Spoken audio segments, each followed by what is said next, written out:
Overlook Horizon High Altitude Balloons, an Ontario County nonprofit. This is no ordinary balloon. What a view! Over 110,000 feet. This is incredible. 5, 4, 3, 2, 1, launch. Hey guys, Tori here from Overlook Horizon, coming to you live here from Rochester, New York, or Canandaigua, New York really, but just outside of the Rochester, New York area. It is dark. Clearly tell from the background here. It's super early in the morning right now.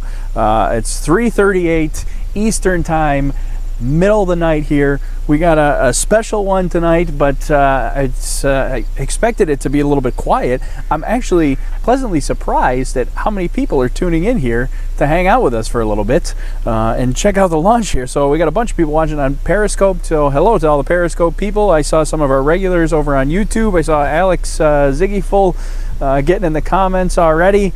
Saw Tech Guy, so yeah, I'm glad to see a bunch of people hanging out already, even though it is the middle of the night. I suppose the middle of the night for us, but if you're out on the West Coast, I suppose it's not too bad out there. But yeah, this is going to be a night launch here tonight. With the intention, so we're going to be launching, the T-minus clock is just over my shoulder here, so we got about an hour until launch here, so we got some time. We're going to get the balloon filled up and got to go through all the startup and everything else for the computers, but it's going to take us about an hour to get all that prepared, and then it will be a night launch. But the intent is that it's going to launch and then we're going to see sunrise from the air. Ground sunrise is at 6:38 a.m. Eastern time, which is almost 2 hours after launch. It's just under 2 hours after lunch. Lunch? I think somebody already commented. Yeah, Tech Guy said night lunch? No, not lunch. Launch. It's late. We're going to try to keep this together. So yeah, the sunset, or sunrise rather, is just under 2 hours after launch, but that's for ground level. So we're going to be 100,000 plus feet in the air. So sunrise actually comes earlier. So for every like 1.5 kilometer that you're in the air, sunrise is about 1 minute earlier than it is on the ground. So sunrise for us, by the time we get to about 100,000 feet, is actually going to be about 20 minutes earlier than it's going to be on the ground. So the balloon will experience sunrise. What is that, like 18 after 6? So 6:18 Eastern time is when the balloon will experience sunrise. And then down here on the ground, we're not going to see it for another 20 minutes later at 6:38 a.m. Eastern time. So I'm pretty excited. This is something I've always wanted to do, as far as getting well, it kind of checks two things off our list that we've always wanted to do.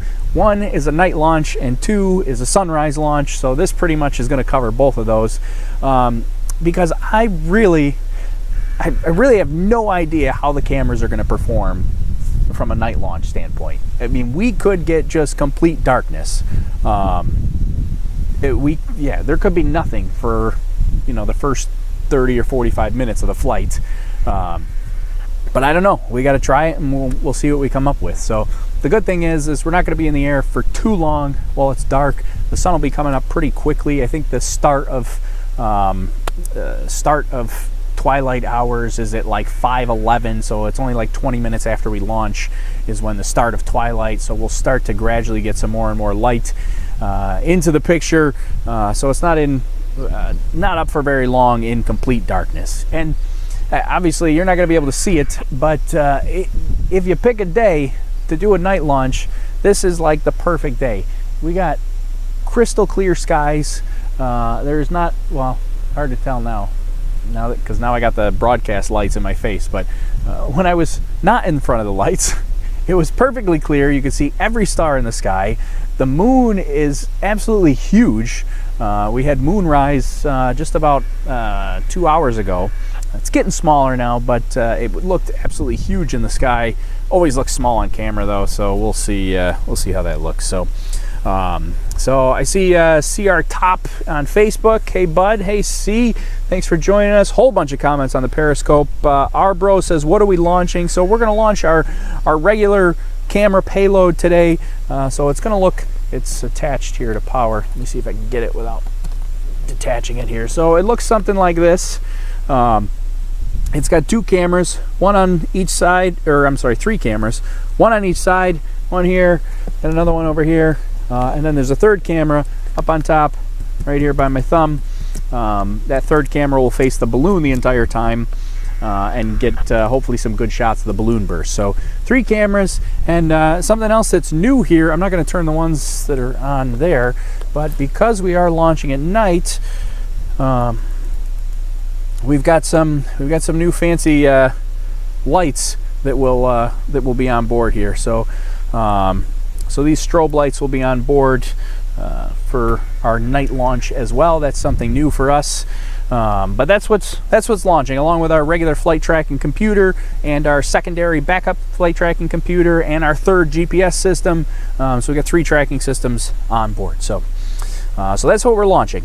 Somebody says it's fake. No, this is real. I'm really here. We're really going to send this up. Let's see. Good luck with the flight. Thanks, the route. I can't read the French. This is going to be the hard thing about being in the middle of the night. Is everybody that's tuning in is probably not from the U.S. So everybody's sending me a bunch of. It looks like we had a bunch of French viewers. Everybody's sending me a bunch of French. I did take French in high school, but pretty rusty. I don't think I can do any translating on the fly. Somebody's going to have to Google Translate that for me, and I can answer your questions, but I can't read them on the fly like that. So, so anyways, so we're also looking at a pretty close recovery, which is another one of the reasons why we're launching at this time of night.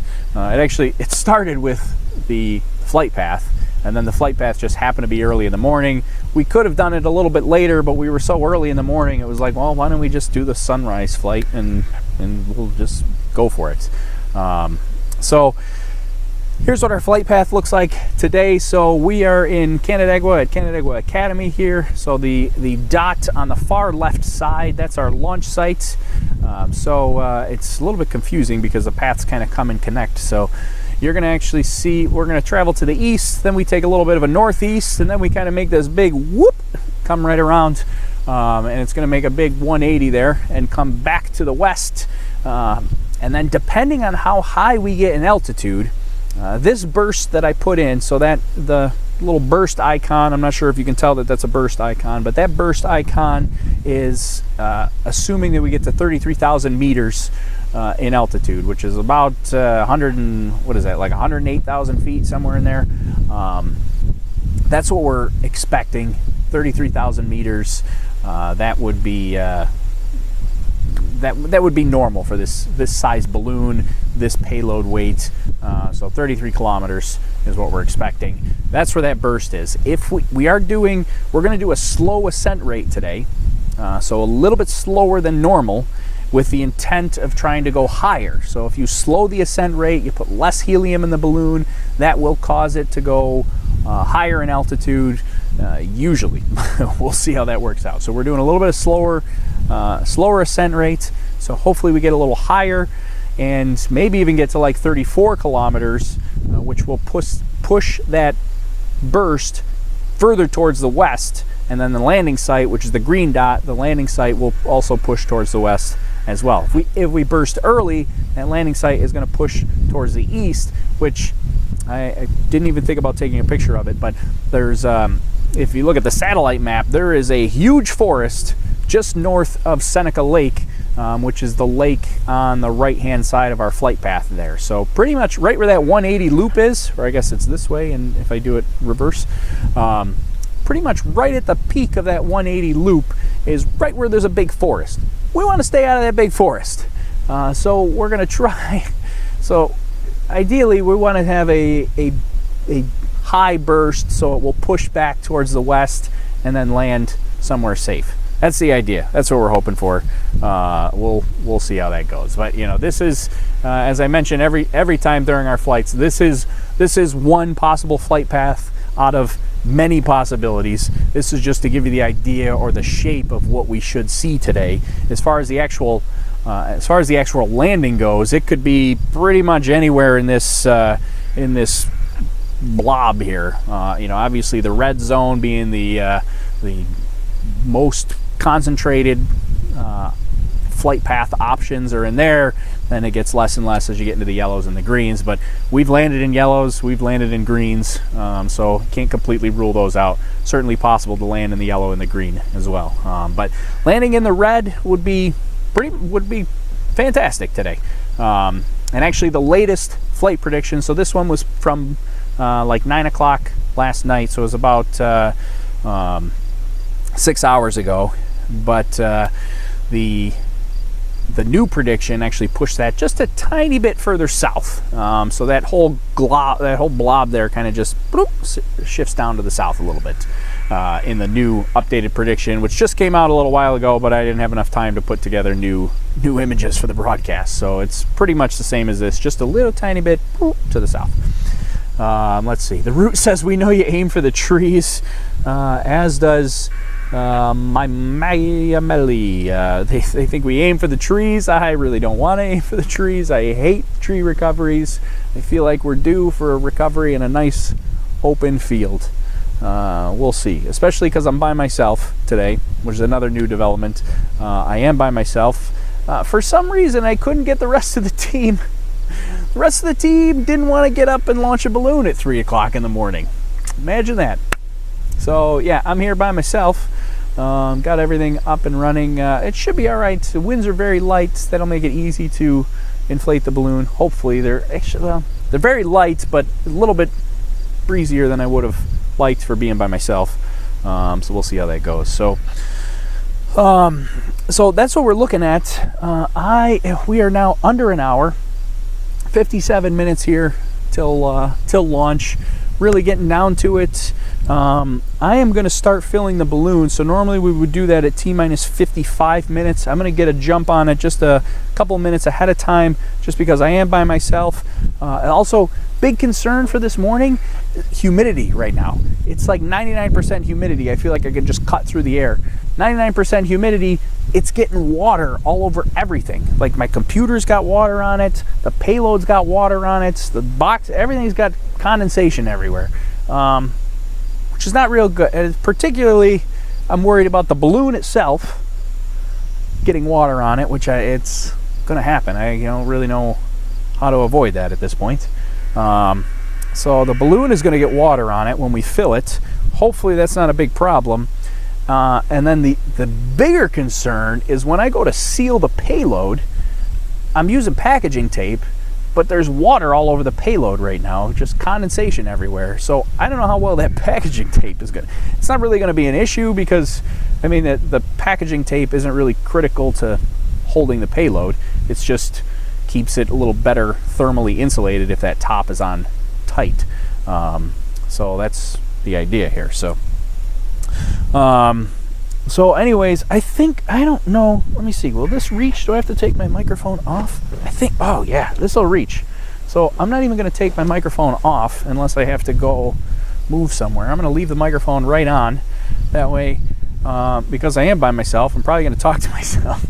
And instead of just talking to myself, I'll talk to you guys. So there we go. Brad says, cool, good luck. Thanks, Brad. Angelo, good luck on a successful flight from California. Thanks, Angelo. Appreciate it. Yeah, so here we go. I'm gonna start filling this up. Hopefully you can see it okay. And let's get it going. That little radio transmission you hear in the background, that is the payload broadcasting. It's being powered from the ground right now. It's not on battery power yet, so try a zippy tie with packaging tape. Is that really, well, I don't know if I could really zip tie this. Not really a good way to zip tie it.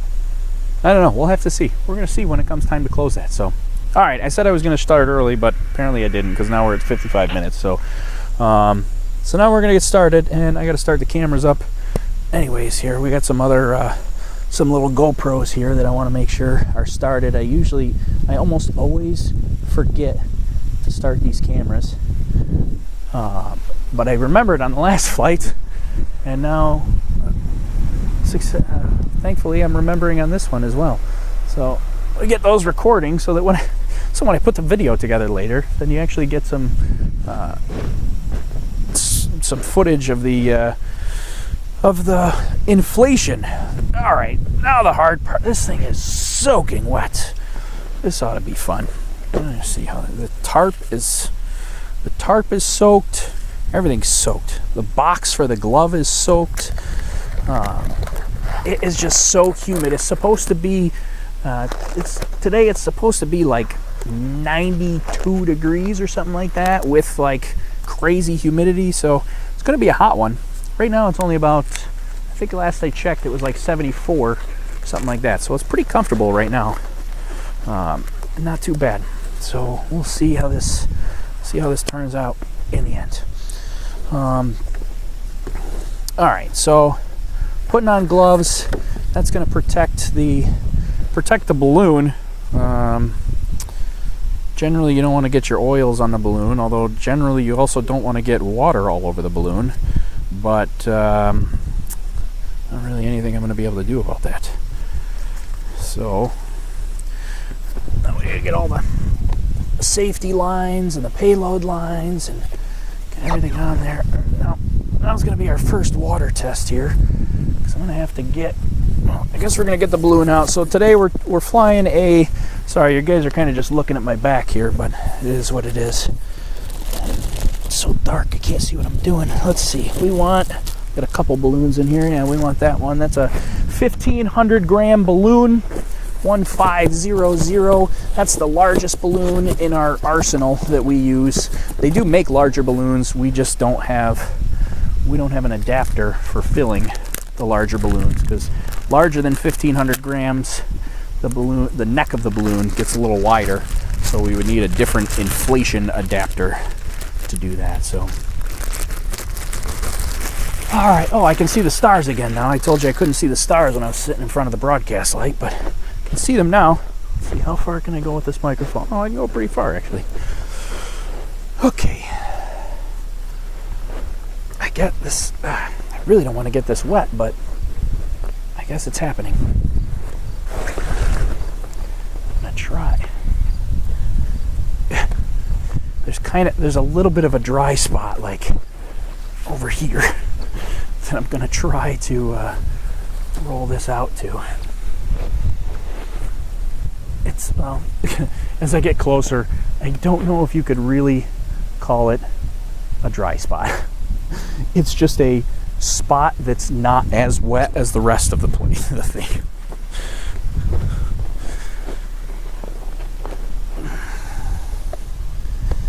Alright.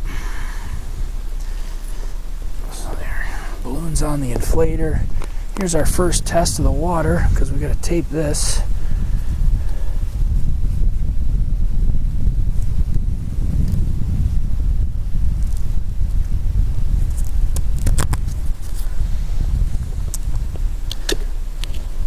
Yeah, and it's not sticking to anything. Come on. Well, the tape is kind of superficial anyways, because we're going to use a zip tie for extra security anyways, so that will be fine. Let's see, so I want to put that up there, that up there.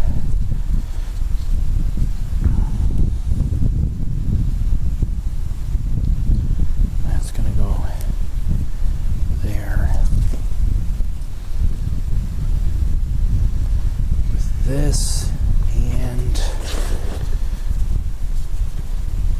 I'm gonna,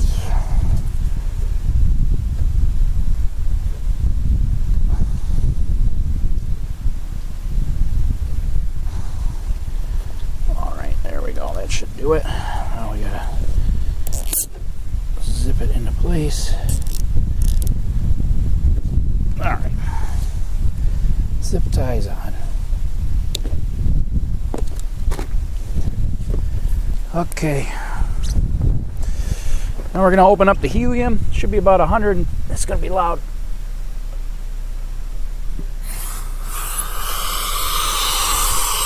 We're probably going to have to switch tanks halfway through. This tank is almost empty. I can already tell that there's not much left in it. Probably should have just started with the other tank.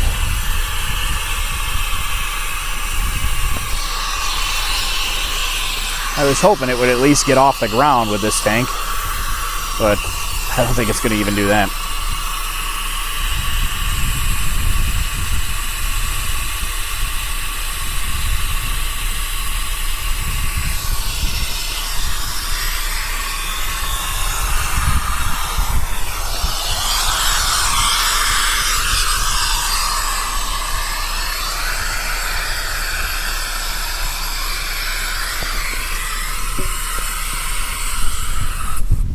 So this is going to be a problem because, let me get this microphone out of here. As it starts to fill up, the wind is going to try to push it. And if it's, usually you want to try to fill it pretty quickly at first to get it up off the ground so it's not dragging everywhere when the wind pushes it around.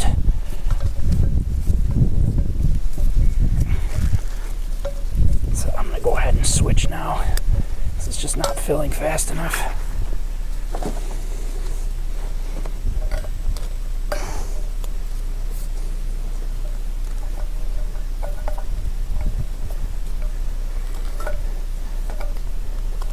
I can't get the threads to start.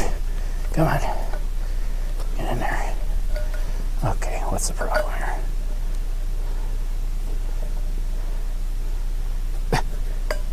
Can't get it thread. There we go. Now it's threaded.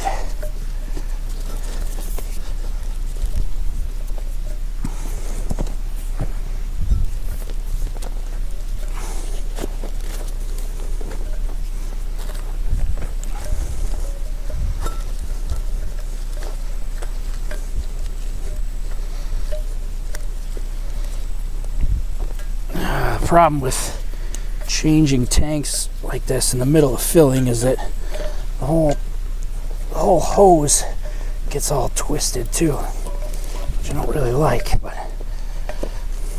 I also don't want to waste any helium, so.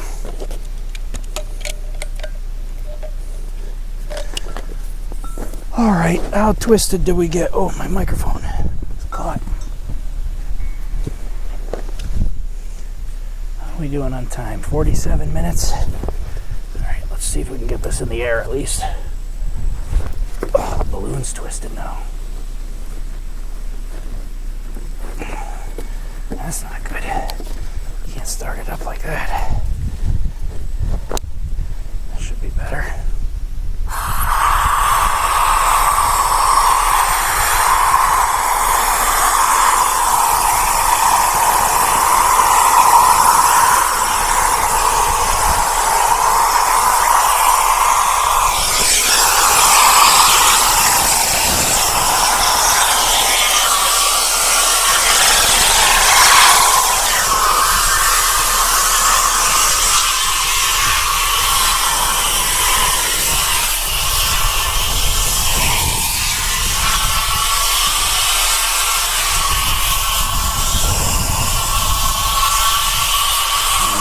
I like it.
breeze going on.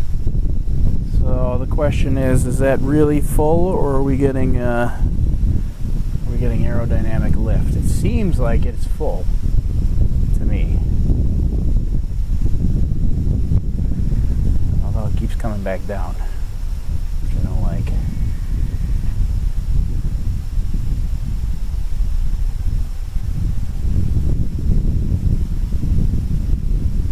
Wish the wind would die down for a second.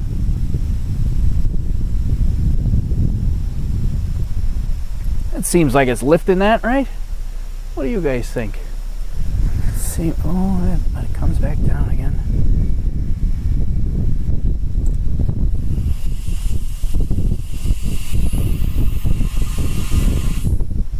Throw a little tiny bit more in there. I think it's pretty good. It seems to be. I don't think the wind is lifting that. That seems to be good.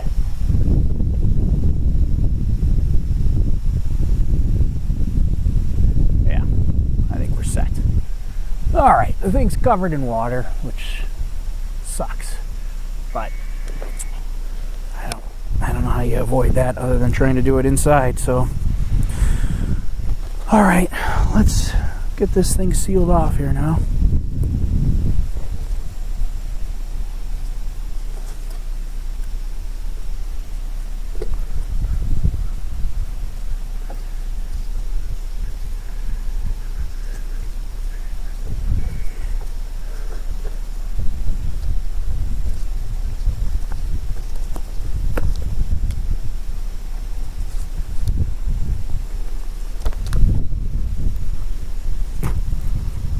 So wet, it's hard to even hold on to it.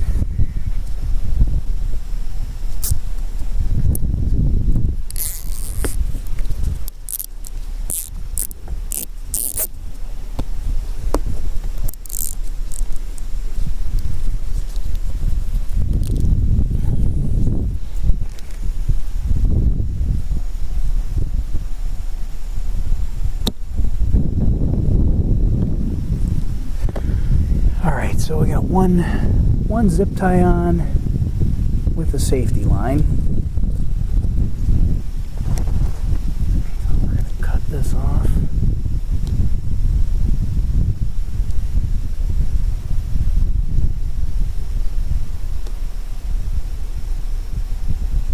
If I can. There we go. Get rid of that. That.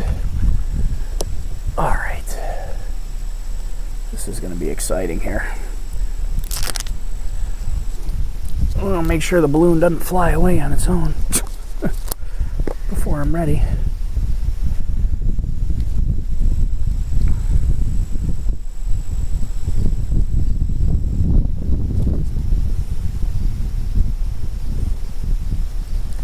All right, we got to get all these lines up here.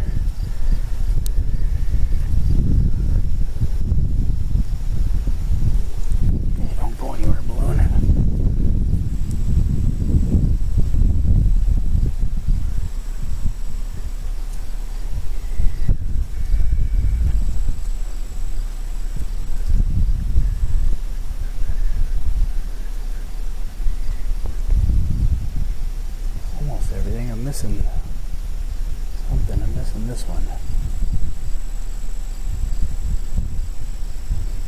Inside of that one. There we go.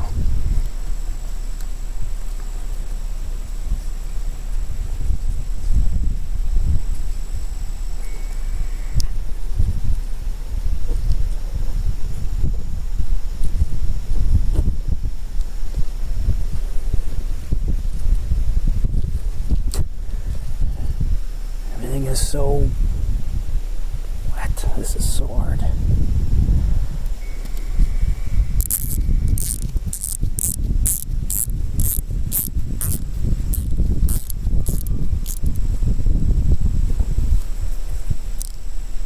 All right, now it's attached to all the safety lines here.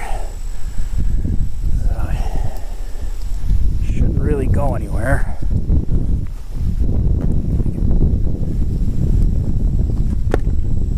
Hose off now.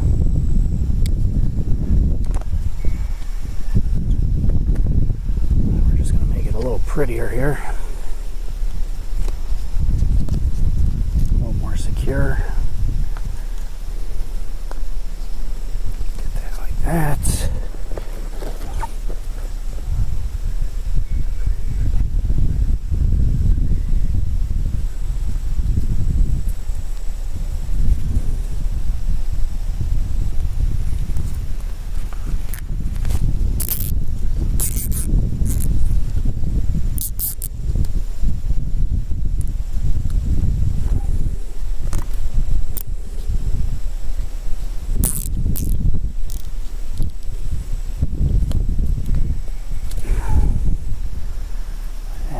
Go. Alright. The zip ties are attached.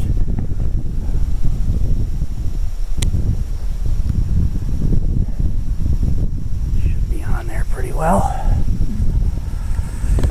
Let's see if we can lower this down a bit. You still with me? Who's still with me? I gotta detach the microphone for a second because I can't reach. One moment.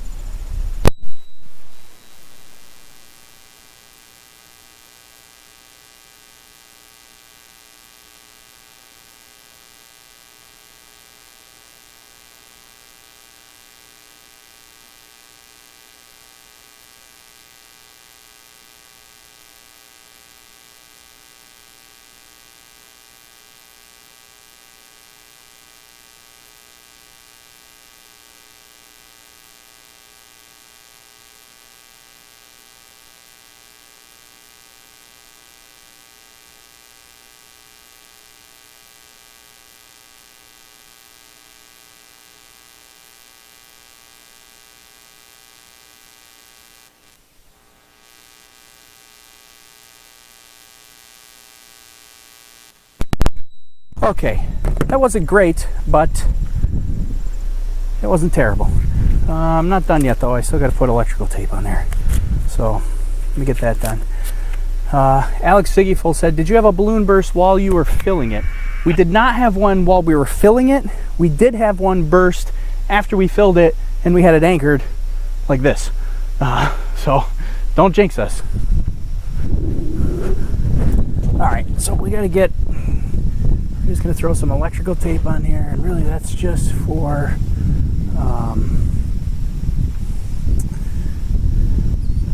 we've got all these sharp edges from the zip ties. The electrical tape is all wet. What time are we at? 36 minutes. All right, we're gonna be, I think we're gonna be okay, but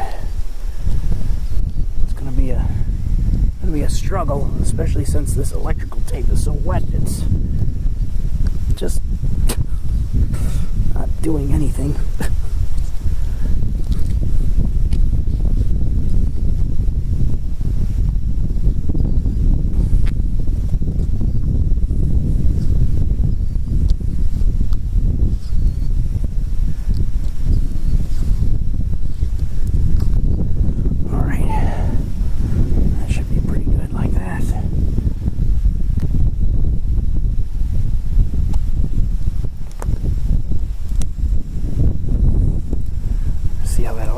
Holds up at the end of the flight. So there, that guy's filled, and I got a pool of water at my feet. God, so much condensation everywhere. All right, and the balloon actually, now that it's up off the ground, kind of looks like it's drying out. The problem though is that water can deteriorate it, even just for that short amount of time. So there we go. Balloon's up, it's filled. That's a 1,500 gram balloon. It's about 6 feet in diameter. When it's on the ground here, it will burst at, what was I gonna say? It'll burst at about 35 feet in diameter, so it gets huge. Jay Fuller says, try Gorilla Tape next time. Actually, the duct tape that I have, is Gorilla Tape. I have electrical tape, that's what I just used, but I was using the Gorilla Tape earlier, and that's not sticking anything either. So nothing's sticking anything, which is not going to be good. I mean, we got it to work for that. I don't know how that's going to work out for the payload. That's going to be trouble. So All right, let me see. I got our checklist here. We got to make sure we did everything. We attached everything. Oh, we got to take a selfie. That is part of the checklist. Is take a selfie with the balloon.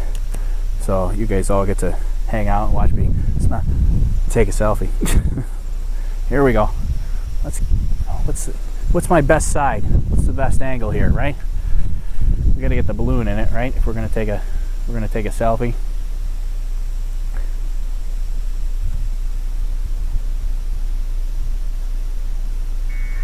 All right, there we go. I'm sure we got some. Okay. Let's see, a couple of Periscope comments. It's on the edge, it's on the big balloon. Yes, big balloon, good morning. How long will it take to reach its target altitude? Should be somewhere between 90 minutes and 2 hours, depending on how high it goes. How will it take to get up? Yeah, I think that's the same question. About 90 minutes to half an hour it'll take to get to peak altitude. So Jay wants to know what the projected flight time is.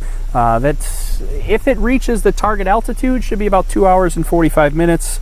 It could really be anywhere from 2 hours and 15 minutes to 2 hours and 45 minutes. So somewhere in there. Let's see what there. Oh, we got 3 minutes to spare. We're in good shape. Ooh, okay. So yeah, Alex got a different best side that he thinks for my selfie. I don't think that's a good best side. All right, so yeah, T-minus. So all right, I'm a little bit nervous. I feel like it's not like I haven't done this before. We've done this a bajillion times here now, but still a little bit nervous. This is a little bit different. It's out of my element because it's dark. Everything is soaking wet. It's good practice if we ever launch in the rain, I guess. I've always wanted to launch in a thunderstorm. I thought that'd be cool. But you know, the whole safety thing, like standing out there with a 50-foot long string with a balloon on top. It's like Benjamin Franklin. I don't want to get struck by lightning. But I would love to do that. If I could figure out a way to do that safely, I would love to do that. All right, so in about 2 minutes, we're going to start powering up some electronics. But I'll take this minute to say, if you're not a subscriber already, subscribe to the YouTube channel. Maybe if you're on Facebook, give it a like, thumbs up on YouTube. If you're on Periscope, send over some hearts. I love the hearts on Periscope. I'm really getting into this Periscope thing. I like this recently. It's a lot of fun. So yeah, send over some hearts if you're on Periscope, please. And thank you very much. I appreciate it. I'm actually really pleasantly surprised at how many people are hanging out. I thought for sure that there'd be like one person here watching this because it was 3 o'clock in the morning. Because I've been here for 5 hours now, and I have not seen a single person in 5 hours. So yeah. Where are the weather instruments? Yeah, so the weather instruments are on the payload box, which is this guy, which is going to hang below the weather balloon. So this right here, this is a humidity sensor on this side here. Let's see. I don't know if I can spin this around here. Almost knocked it off. The temperature sensor right here is sticking out the side. I don't know if you can see that. There, that's a better look. Temperature sensor sticking out the side. There's a pressure sensor inside the box, and those are kind of your three main components for weather: is temperature, pressure, humidity, and then it also has a GPS in there, so it measures its position, and that's how you get wind speed and wind direction.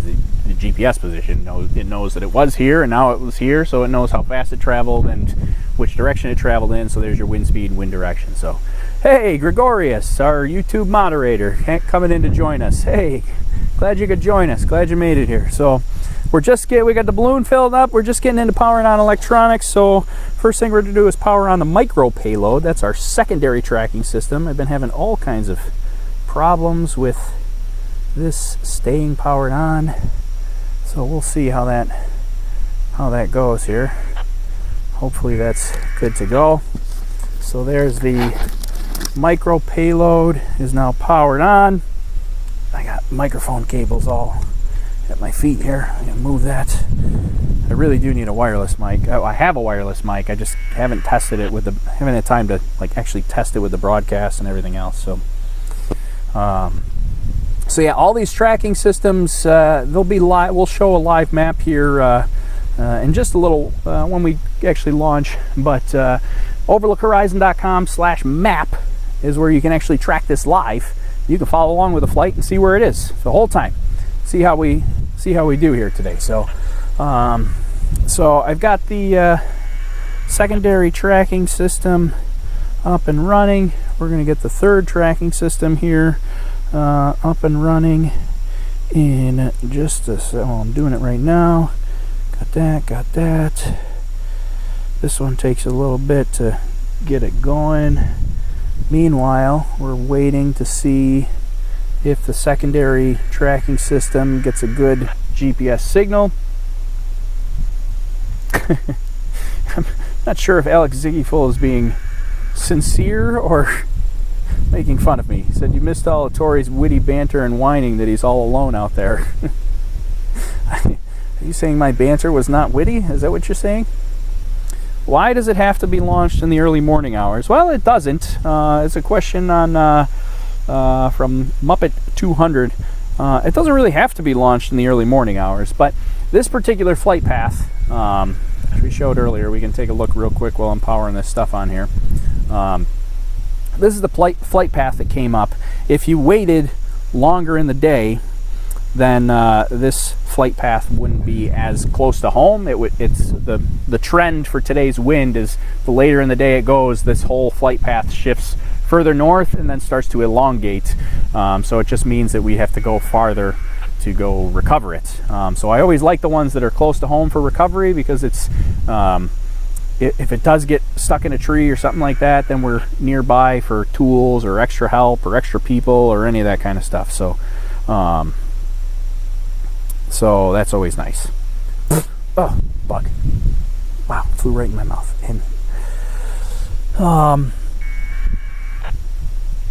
All right, let's see. So we're getting that guy up and running. Oh, that guy doesn't want to start up here. I don't know what the problem. That could be bad.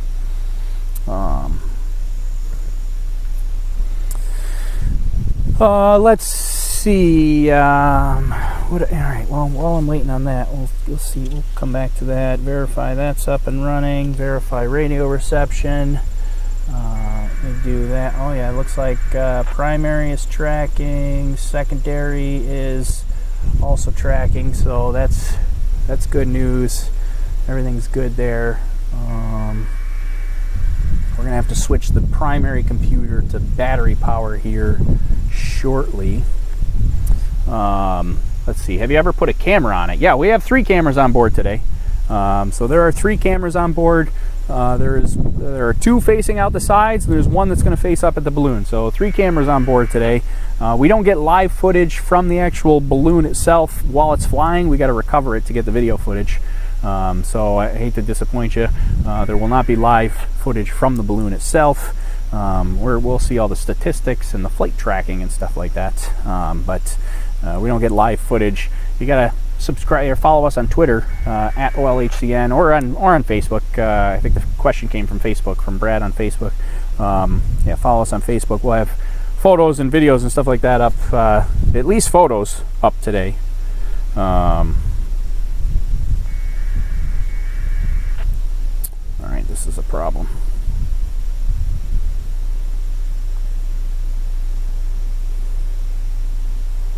Not a huge problem, but it's one that I don't like.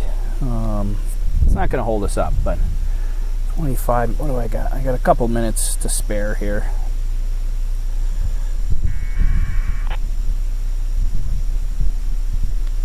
Yeah, okay, perfect. So it's still... Alright, so my display on our 3rd tracking system is just not... It's just a white screen, so it's freaking me out. But it's still, I'm still getting a position from it on the map, so that is good news. We're still getting, even though I got a white screen, we're still actually getting positioning from it. So that's good. All right, 25 minutes. Interesting note. It looks like at least the Periscope broadcast is about 40 seconds behind in real life. So. So when you're seeing it, it's something that I said 40 seconds ago. How do you power on all the cameras while they're attached to the payload box? So there's a whole bunch of batteries on board. And I just made a what's in the box video. I'm still editing it and putting it together, but subscribe to our YouTube channel, because I've got a what's in the box video coming out hopefully either later this week or maybe next week. I'll have it finished and put together, because a lot of people ask me what's in the box and they want to see it. So I did put together a video so that you can actually see all the stuff that's in the box. It's kind of really, it's hard for me to show you what's in the box right now during assembly, because it's all attached and it's hard to tilt it different directions, because like the lid is partially attached and I don't want it to fall off, and it's also got water all over it, which is not going to be good. But anyway, oh, here, let me switch the cameras first. Switch the cameras. We'll get nice. There we go. So here's where we're looking.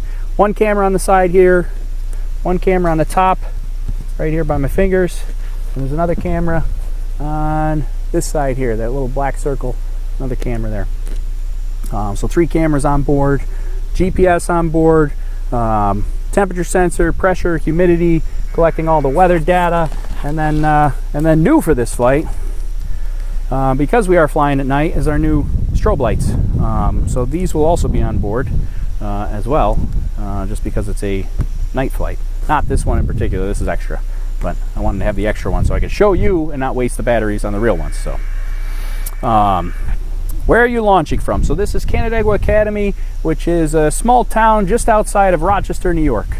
So we're southeast of Rochester, New York. This is our usual launch spot here. I know that I get good cell reception here, so I can do the live broadcast. Sometimes we get people that come and watch here, and we know a lot of people here, so they pretty much let us come whenever we want, without having to fill out a whole ton of paperwork. So let's see. It is hard to hold the balloon by hand when it's fully filled. It does have a pretty good pull on it, so it can be hard, because it's pulling pretty hard. So a lot of times when we get kids come, we let them hold on to the string so they can feel how hard the balloon is pulling. But yeah, it pulls pretty hard, so it can be tough to hold on to it. That's why I always have a safety line zip tied on at all times. So before I take off the other zip tie, I zip tie a new safety line on. So at all times, there's always a safety line attached. That way, if it slips out of my hands, it doesn't fly away before I'm ready. So there we go. Let's see. No new Space Lobster replacement pilot. No Space Lobster for this one. The Space Lobster auction is over. The Space Lobster has been won. He's getting shipped out this week to go to his new home. So Michael or Mikhail said, how do you power on all the cameras when they're attached to the payload box? So there's no master. There's actually 4 master switches. There's one for each camera, and then there's a master switch for the primary computer. They're all inside the box, so they don't actually get hit by something and shut off during the flight.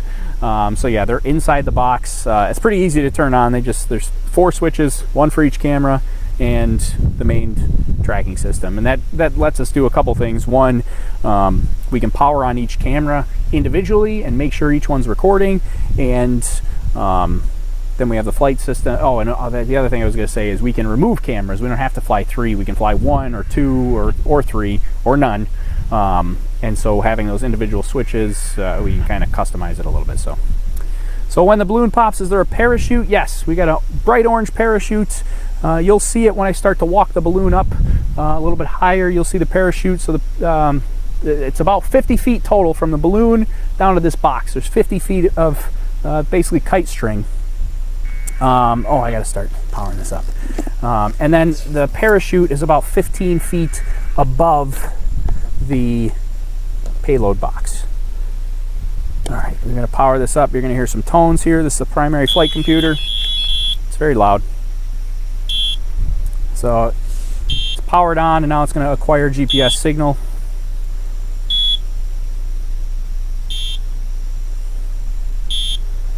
It'll take a second to do that. While it's doing that, we're gonna get the antenna. So the antenna is just kind of set in there. It's not actually connected yet. That's just because it sticks out the bottom, so it's hard to put it on a table when you got an antenna sticking out the bottom. There we go. It's got partial signal, so that's why the tone changed. We got partial GPS signal. It'll stop making noise once it has full signal.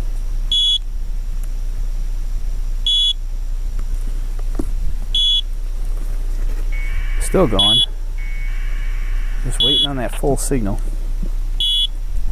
It had full signal a minute ago when it was on ground power, but now we're on battery power, and it has to reacquire the signal anytime you switch power. There we go. So now it's got the full GPS signal here, which is why it stopped making all that racket. All right, now to close it up and make sure that all the wires are tucked in where they're supposed to be. Am I supposed to do anything else before I do this? Verify that, verify signal.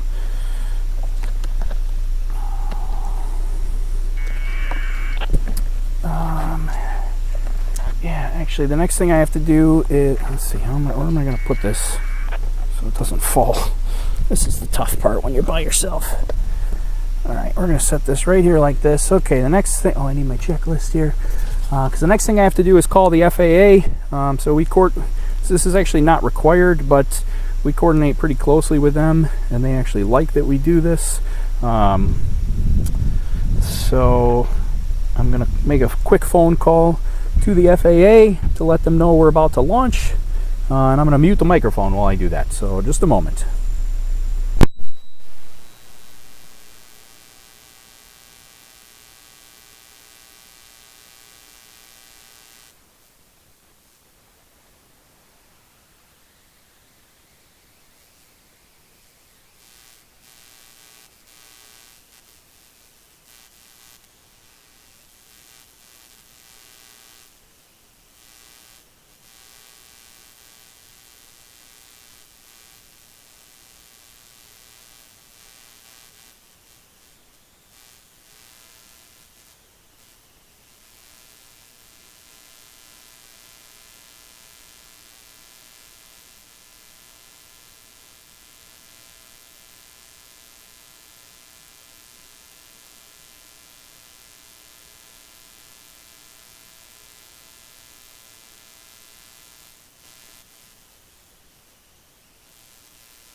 Alright, so that's one notification. That's to the Rochester tower. There's a little bit of confusion. They said he said they had the paperwork, but it just wasn't in front of him, so he was confused. So I'm calling Cleveland.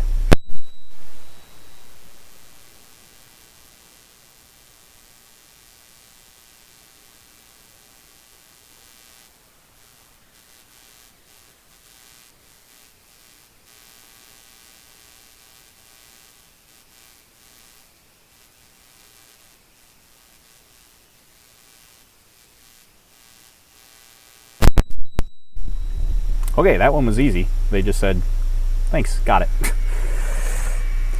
All right, so that was the easy one. So now, what am I doing? I can't seal this up yet. We gotta turn the cameras on. We didn't turn the cameras on yet. All right, cameras are coming on now.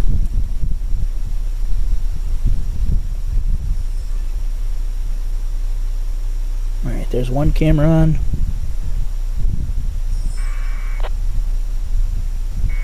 Two cameras on.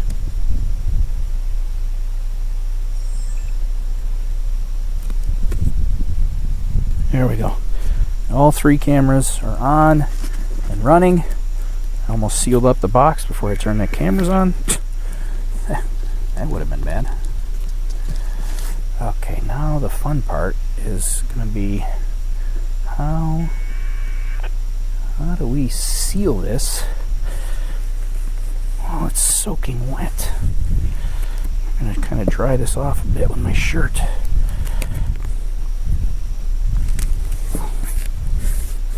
So I can actually get some tape on here. It's actually not, it's pretty much just the top that's wet. So it's not that bad. Alright, I think this will be okay. Did I plug my microphone? Yeah, okay. Make sure I plug my microphone back in. So, alright, here we go.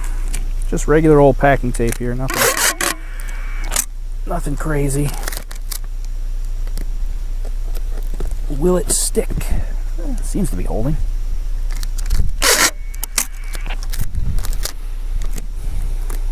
It doesn't, I mean, this, I said it earlier, but it's not like crazy important that this is secured. It's not like the balloon is gonna, or the payload's gonna fall apart or anything, because the harness would still keep everything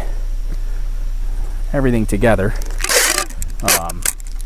So it's not going anywhere. It's just, it's nicer from a thermal insulation standpoint to have that top on nice and tight before you launch.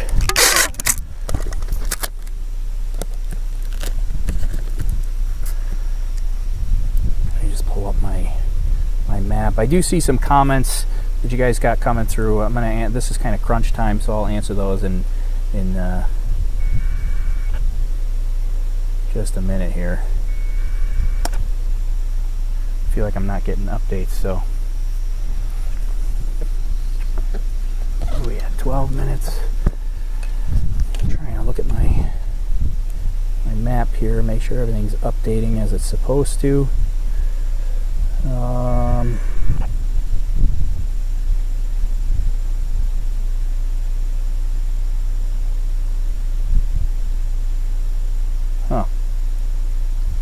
I don't see updates on the map. Well, let me finish getting this sealed here. I'll figure out why the map isn't updating. I hear it broadcasting, so I'm not crazy concerned, but for some reason the map isn't updating, which likely just means that my local receiver is not working for some reason. So because we're below the tree line here, actually I guess I don't really need this piece of tape. There we go, it's sealed. All right, let's get it all connected here. We got 11 minutes.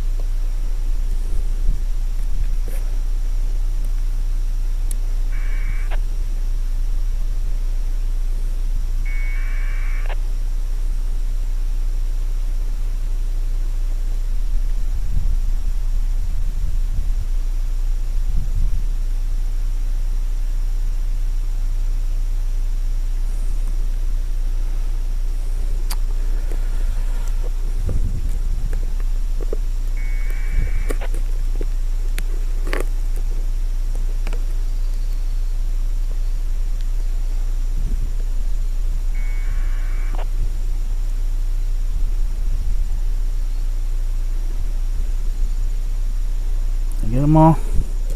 Yeah, got them all.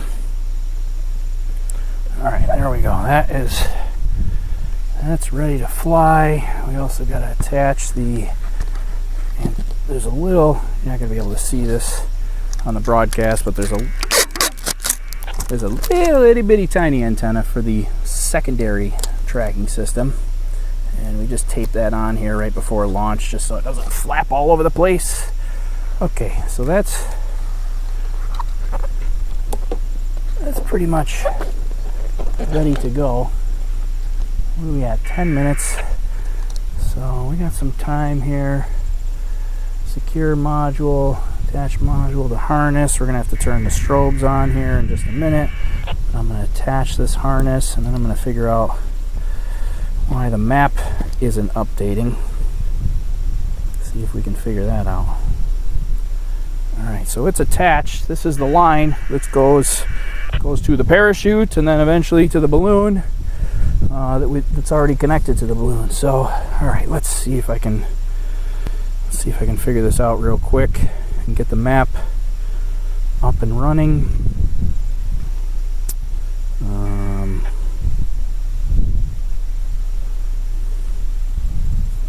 Let's see, just got to take a look at my local, it's a Raspberry Pi tracking station, which it says it's connected and it's getting signals, and I don't know why is it not. Let me look at the raw APRS data. Is it maybe just the map is freaking out? No, the APRS map is definitely not updating. Alright, we're just gonna restart this here. When all else fails, turn it off, turn it back on again, right? Okay, so let's see, did I miss any of the questions while I'm waiting here? Oh, Jay's our patch winner, who won the NASA test patch from one of the SpaceX launches. Yeah, congrats, Jay. I'm glad you got it. Good to hear that it made it to you. All right, let me see. Is this connected now? Why is it not? Maybe my internet's not. No, my internet has to be working because I'm broadcasting. Okay, I just don't. I don't know the answer. I don't know the answer as to why it's not showing up on the map, but the good news is that I'm receiving all the data. Why it's not showing up on the map, I don't exactly know, but it should be. Oh, there we go. Now it's up 440, and now the micro payload is not updated. The primary one is updated.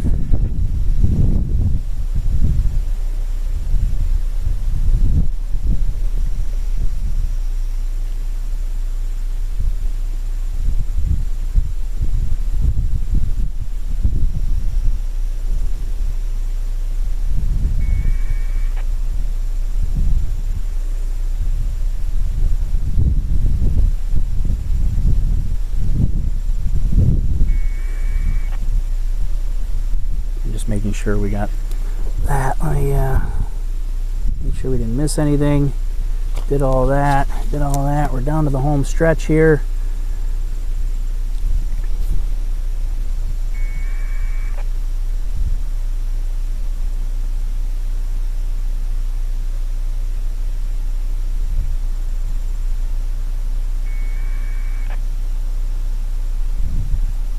Yeah, there we go. Okay, now they're updating. 11's updating. Make sure, okay, 12 is updating. Alright, so they're all updating now. I hope that holds. What are we at? 6 minutes? Alright, it's time to fly this guy. So now we're gonna. You need anything else? Yeah, so I guess I'm just gonna switch. Let me just switch views here. I don't know how well you're gonna see this. I'm gonna try to keep the microphone on the whole time. Hopefully this doesn't crash my broadcast. This did last time, but I don't think it will. Yeah, okay, there we go. All right, here we go. I'm gonna start walking this up here now, and let's see this guy fly.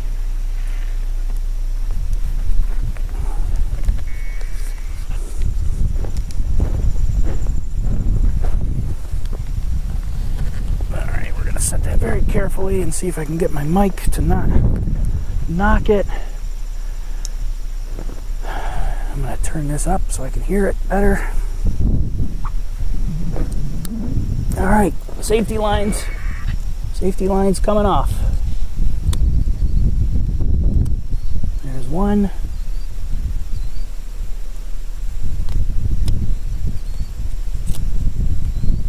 There's two.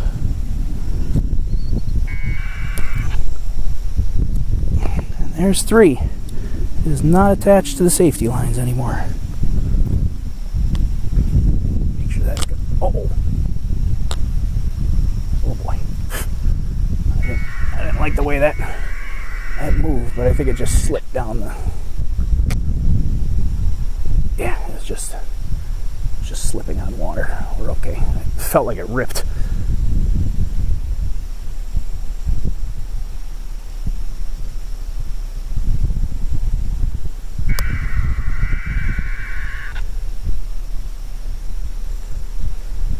What's our time? 4 minutes? I think we're good. I'm just double checking that. It felt like it ripped, but I'm pretty sure it just slipped down the... All right, this ought to be fun because this is going to be hard while the string's all soaking wet. It's going to slip through my hands and I'm going to just end up launching it without even meaning to.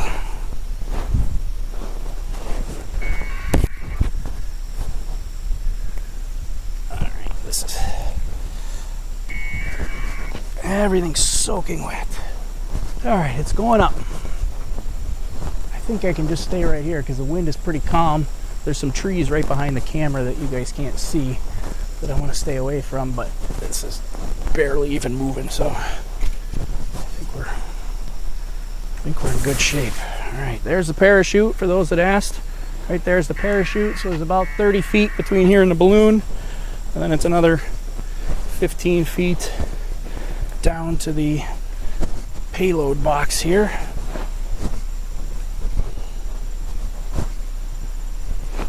Oh boy, it's pulling towards the trees. Don't go that way.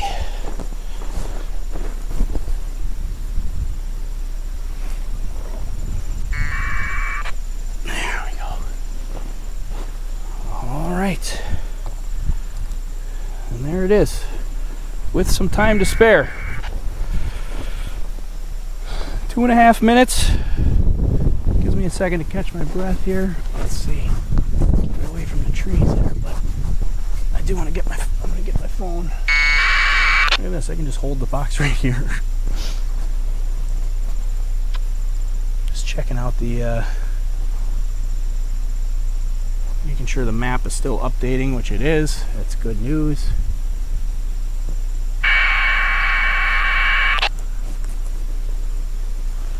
Oh, my microphone just fell off. Let's fix that. Really hard to see. Oh, turn the strobes on. Almost forgot to turn the strobes on. Hold this right here. I want to try to turn the strobes on at the same time so they blink at the same rate.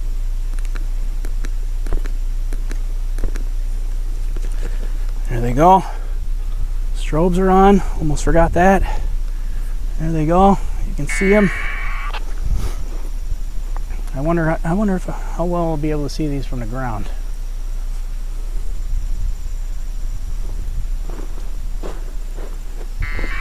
Alright, it keeps pulling towards those trees, so I just want to walk away a little bit, because when I launch, I'm going to have to, there's a tree right there. If it's going to pull that direction, I'm going to have to walk up here so the box clears the trees.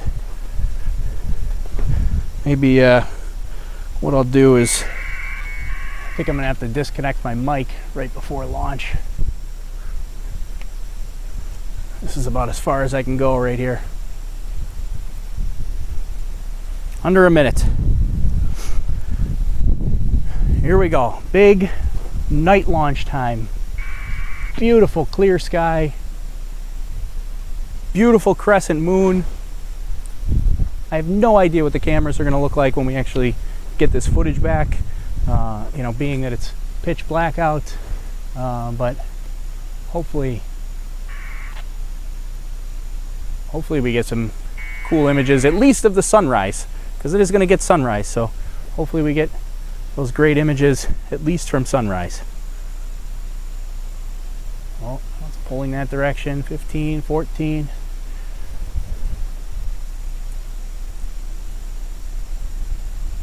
I don't even know if I'm going to detach because it's kind of, oh, it's tipping over again.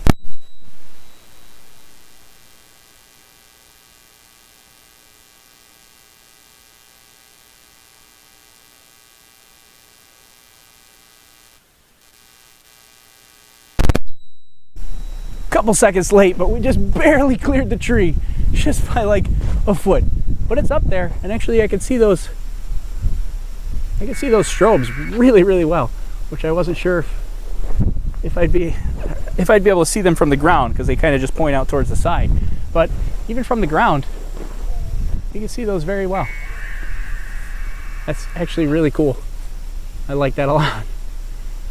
Kind of just want to sit here and watch it now, see how long I can see it for. So with those strobes, that's pretty awesome. Not gonna lie, that's a really cool sight to see. I wish I could show it to you guys, but if I tried to point the camera at it, you're just gonna see darkness. There's nothing to see, but it's pretty. I can see an outline of the balloon. If I look really closely, you can see the outline of the balloon, but I don't know if I'd see it without those strobes, because really the strobes are still super visible, and that's what's helping me identify where it is, being able to see those strobes.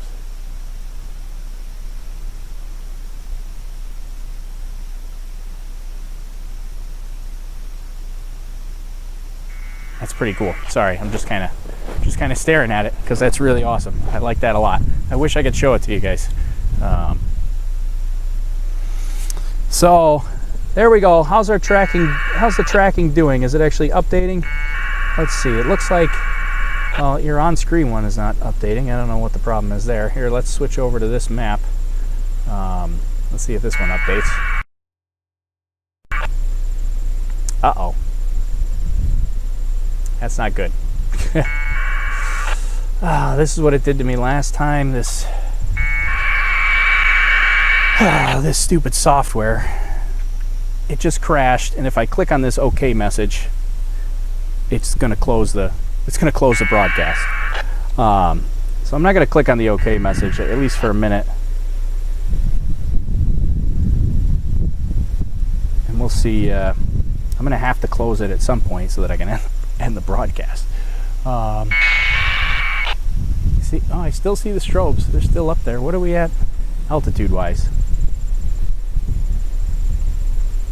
Tracking systems are working great. That's fantastic.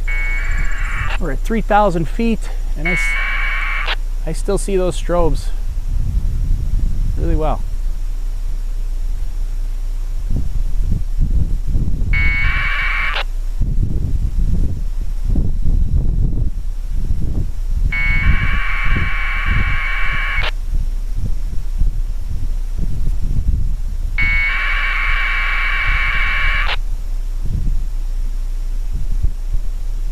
That's a really cool sight. Sorry, I'm just kind of in awe at that sight. So, all right, here's what I'm going to do.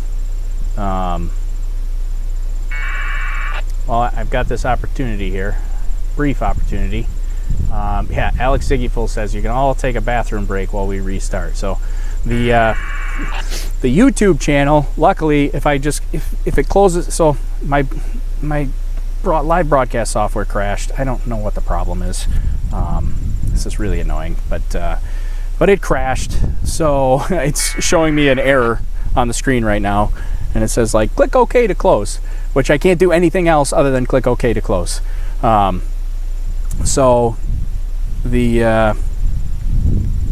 going to click OK and close it. If you're watching on YouTube or Facebook, it should be no big deal. It'll just, when I come back, it's just going to start the stream back up right in the same place again. No problem. If you're on Periscope, it's going to start a new Periscope stream, which is unfortunate. I wish I could just start the same stream again, but I cannot.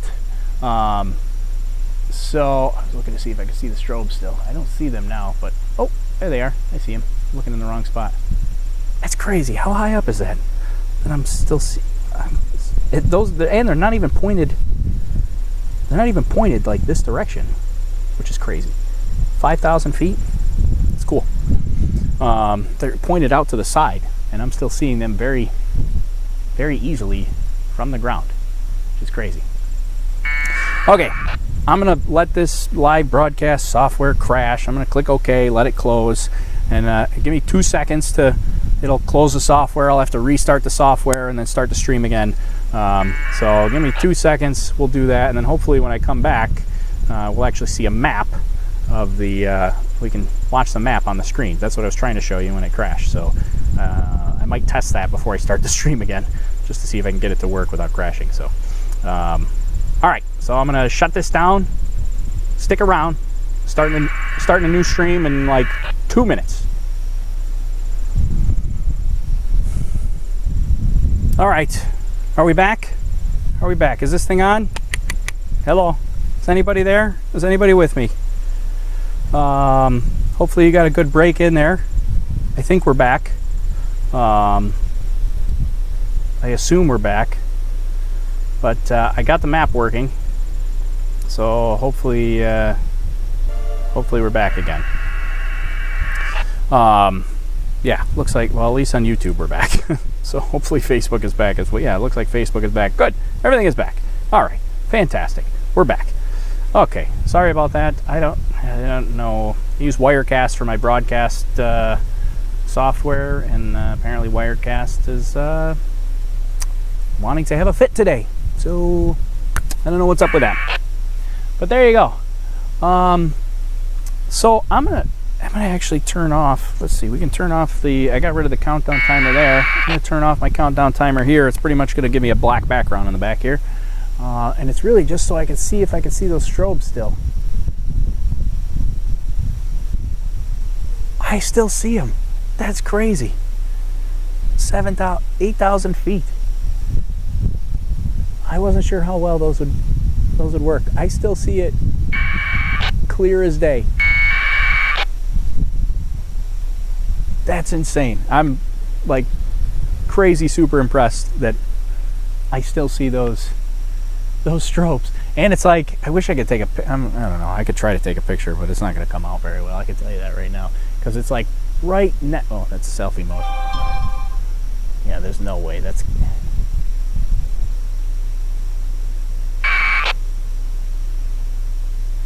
yeah, no way I'm going to get a shot of that. But it's like right next to the moon.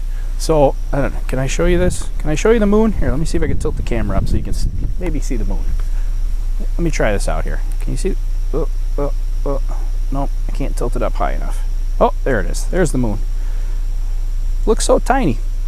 But it's, the strobes are just to the left, this way, to the left of the moon there. Which there's no way you're going to be able to see them. But I just think that's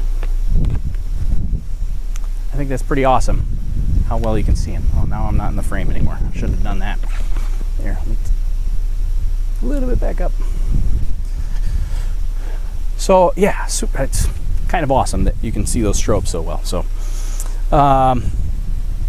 so Jason says selfie mode. Look, I can see it. It's right there. Yeah, that was me. Alex Siggyful. Wow, I can't believe you could still see the strobes. You should attach one to the bottom for the next night launch. I should. I was thinking about that. We have no, that's a plane. That's not us. I don't know. Oh, I still see them. They're still up there, right next to the moon. That's so insane that I can still see them. Yeah, I have extras. I mean, obviously, there's one. Yeah, we've got the one that's still on the ground here. They're like crazy bright. I don't know if you can really tell that through the camera, but they're like, they're like super high. They're like safety strobes or super high visibility strobes, which is kind of awesome because they're pretty compact. So they're just like fit right in your hand here, and they're powered with a lithium battery, so it should survive the cold temperatures. Or lithium ion battery, or lithium battery, lithium ion battery, because it's, I don't know, it's either lithium or lithium ion. I'm pretty sure it's lithium ion. I don't know, I have to check that. But anyways, they're super bright, they're so compact. They work awesome for this. I'm super impressed. I can still see the strobes. I still see right where they are. They're right next to the moon, which is pretty awesome. Just flashing away, red and white. Pretty awesome.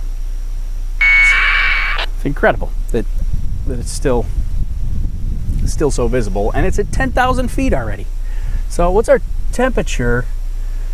Temperature at 54 on the temperature at 10,000 feet. That's pretty warm for 10,000 feet, but it's dropping a little bit. 700 millibars on pressure, 55% humidity. Boy, I wish it was 55% humidity down here, because it's like 99% humidity down here. And the battery's at 7.97 volts, which is fantastic. That's pretty normal for the battery. I gotta turn, well, I'm gonna move the camera, and I'm gonna turn the brightness on my broadcast lights down. Now that the lighting behind me is off, it's just wash it. Oh no, that kind of looks creepy. I can't do that. That's creepy. Look, I look like Blair Witch Project. I guess we gotta go a little bit brighter than that. I suppose I could just turn these back. All right. Well, I don't want to turn the countdown timer back on, because I want to see how long I can see those strobes for. They are getting pretty faint, but if I look for a little while, I can see them. Oh, yep, I still see it.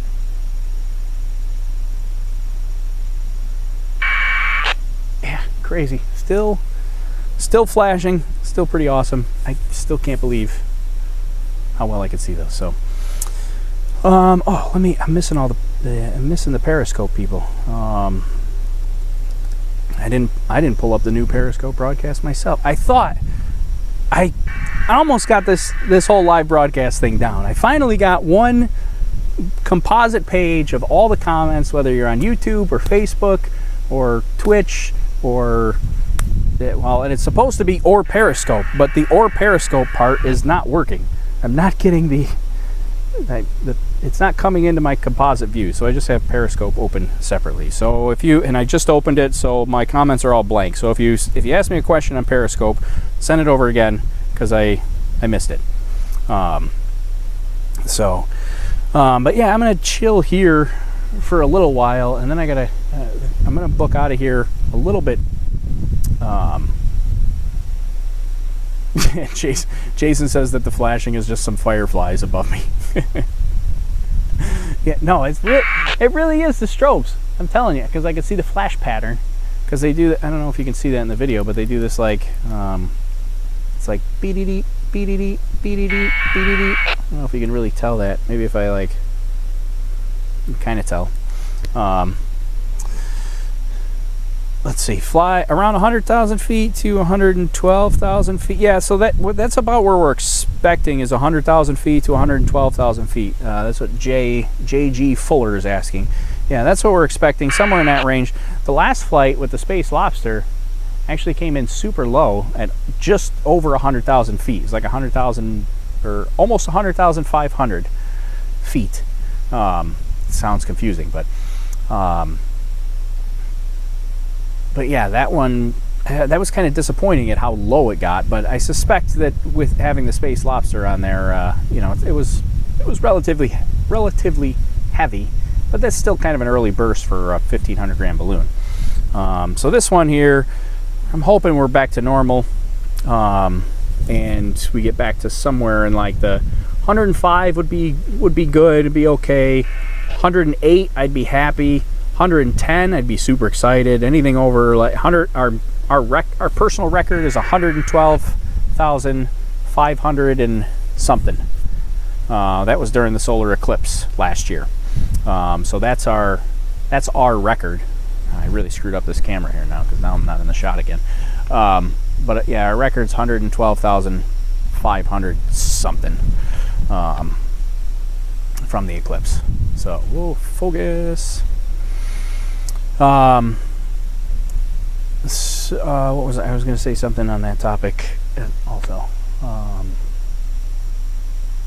Oh yeah, so if we break a record, I'd be super excited, but I don't expect we're going to break a record today, simply because, looking to see if I can see the strobes anymore. I don't see them at the moment. Getting harder to see.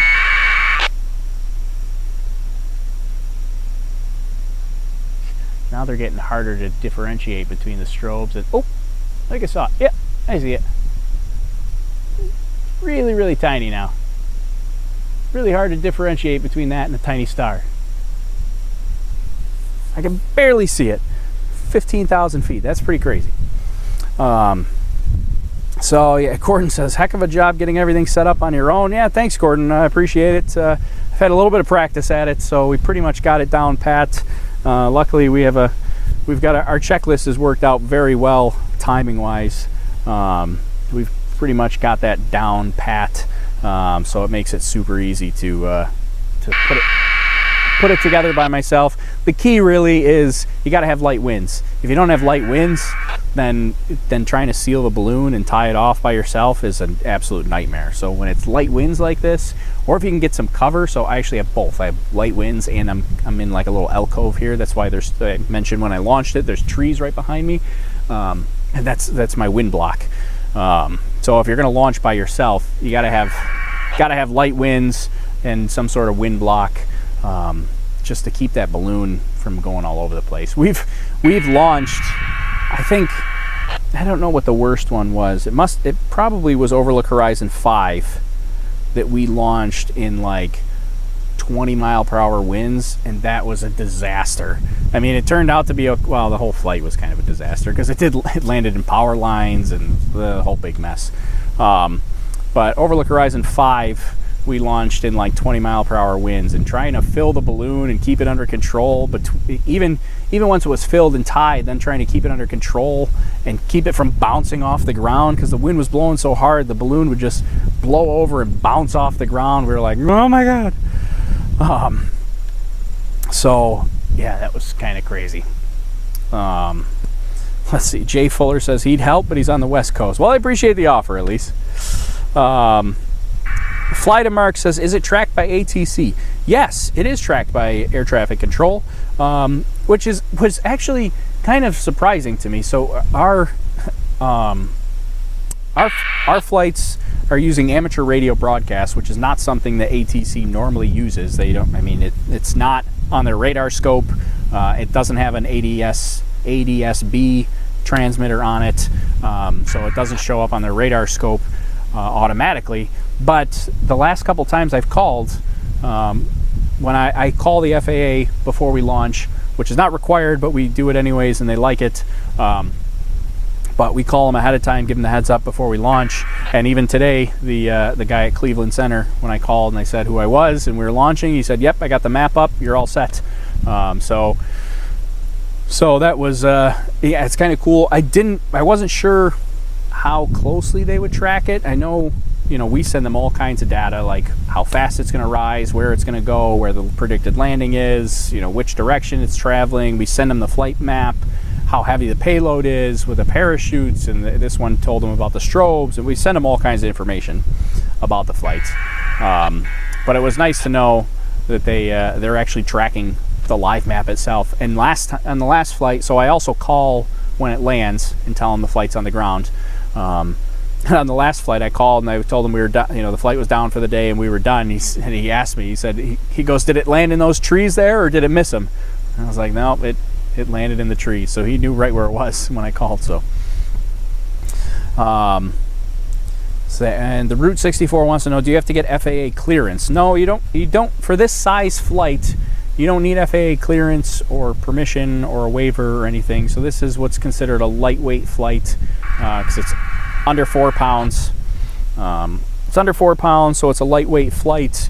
And for that, there's a couple of guidelines. It's got to be under 4 pounds. You can only use a certain size, certain strength string to connect everything. It can only be a certain density, so you can't, a 4 pound. A 4 pound marble is going to cause a lot more damage than a 4 pound box that's huge because the density and the mass is spread out over more surface area. So there's a couple of things that you have to follow, and if you follow those, then you're considered an exempt flight, and you're not required to get permission or anything like that. We actually go the extra step, and we go beyond that, and we send them notifications, and we call them, and we talk with them. We'd like to work closely with them. It's kind of fun, and there's a couple people in our local FAA office that are fans of ours, so it's kind of nice. So let's see. The Route 64 says they hassle him about his drone. Yeah, the FAA is definitely a lot more concerned about drones than they are weather balloons, unfortunately.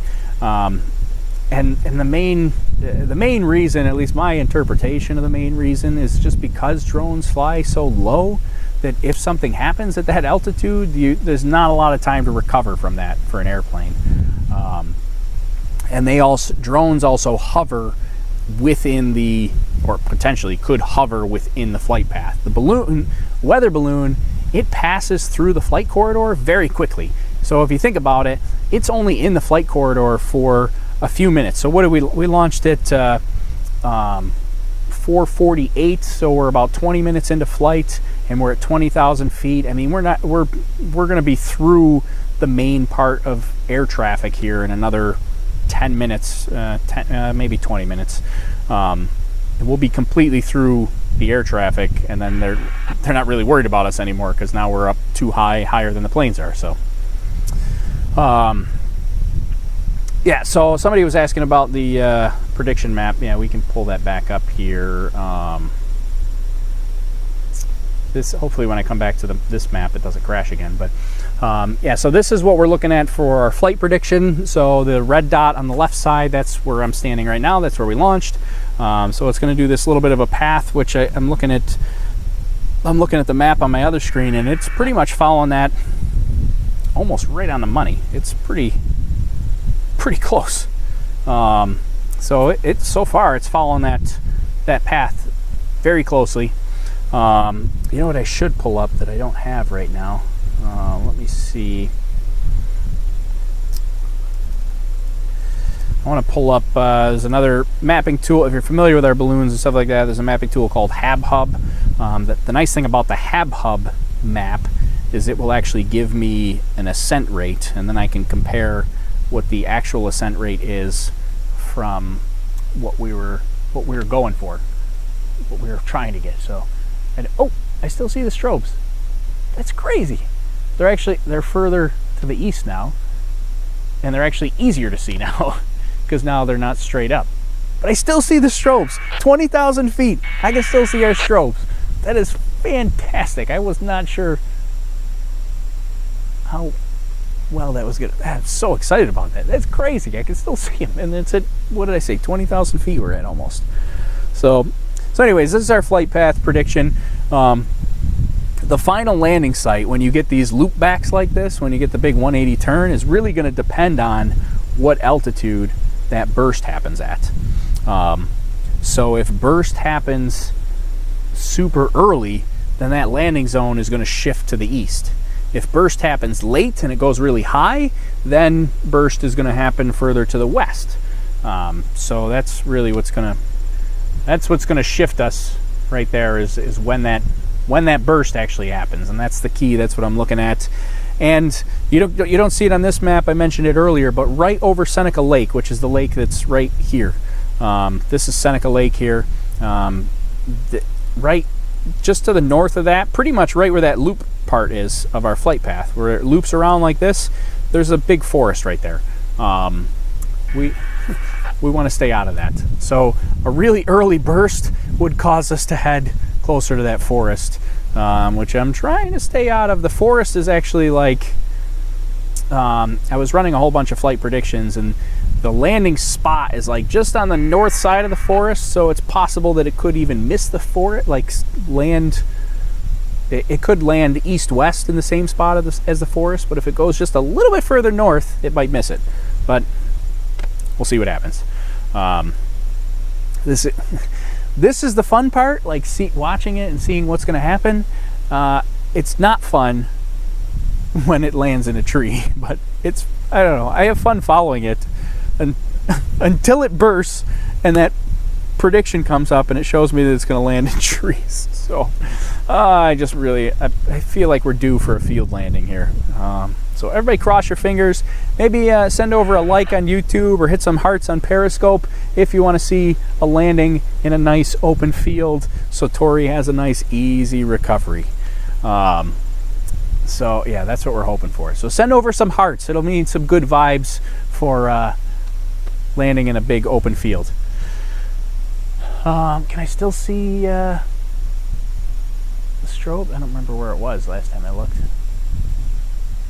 don't see him right now.